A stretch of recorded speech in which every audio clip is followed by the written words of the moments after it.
Google has announced plans to extend its election-related restrictions to most of its artificial intelligence products. The tech giant said through Election Day, its AI features will not show responses for a range of election-related topics, including questions about candidates, voting processes, and election results. Our next guest writes about the future of democracy in the age of artificial intelligence. New York Times bestselling author Yuval Noah Harari joins us now with his new book titled Nexus, A Brief History of Information Networks from the Stone Age to AI. Yuval, it's great to have you with us. We don't quite have time to go from the Stone Age all the way to AI, but I know you'll be back tomorrow, so maybe we can get through it in our 2 days. But let's today focus on the impact of AI on our politics, which we're seeing already and have seen now in the last couple of election cycles. As you study it and you look at it, what is the impact, the potential impact AI could have on the way the country votes this fall? Well, I think what should be clear to everybody is that we have the most sophisticated information technology in history, and people are losing the ability to talk with each other. Something is obviously wrong. And, you know, there are many explanations that are unique to the US about what's happening in the American society, American politics. But you see exactly the same thing in my home country, in Israel. You see exactly the same thing in Brazil, in France, in the Philippines, all over the world. The democratic conversation is falling apart, and democracy is a conversation. And the fault is with technology, because democracy is really built on top of information technology. For most of human history, large-scale democracy was impossible because large-scale real-time conversation was impossible. The only examples we have of ancient democracies are city-states like Athens or even smaller tribes. You don't have any example of a large country, millions of people over thousands of kilometers, who function democratically before the rise of modern information technology. Newspapers, then radio, then television. So information technology is not something you have on the side of democracy. It's the infrastructure, it's the basis. And any major upheaval in information technology is bound to create a political earthquake, which is what we are experiencing. And we have this sort of world, don't we, of choose your own adventure, which is if you can hear the story you want to hear based on your political ideology or your fealty to a certain political candidate. But how does AI play into that? We talk so much about our silos, that the version of truth and the facts that we present here on our show every day can be 180 degrees from some of the lies you might hear other places. How does AI factor into that? It amplifies it because it can now start to create content by itself. Previously, we saw that algorithms battle for human attention by presenting us with certain content, but they couldn't create the content by themselves. All the content was created by human beings. Now, AI is the first technology in history that can actually make decisions by itself and create new ideas by itself.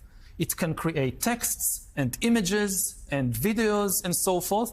And we are just seeing the beginning of this new wave. And the other thing that AI is capable of doing, which no previous technology could, was create intimate relationships with human beings, hold conversations with them. If you think about democracy as a group of people standing in a circle and conversing, talking with each other, now imagine that a group of robots are joining the conversation and speak very eloquently, speak very emotionally, and you can't tell the difference. You don't know who in the circle is a human being and who is a robot. Now here, when we are together in the flesh around this table, we can still know it. But when you see something on the screen, you can no longer be sure whether this is a real human being or whether this is generated by AI. Of course, we are not helpless in the face of it. AI is not necessarily going to destroy democracy. It can also strengthen democracy. It depends on the decisions we make. Like one obvious decision is to ban fake humans. You know, previously in history, we banned fake money because it was possible to counterfeit money.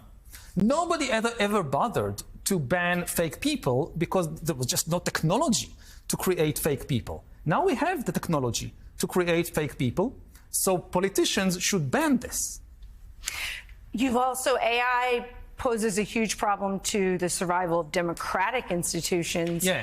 What, though, are the unintended consequences of this technology being unleashed within authoritarian states? Oh, they're also afraid of it. You know, the most scary thing for a dictator is a subordinate that is more powerful than you and that you don't know how to control.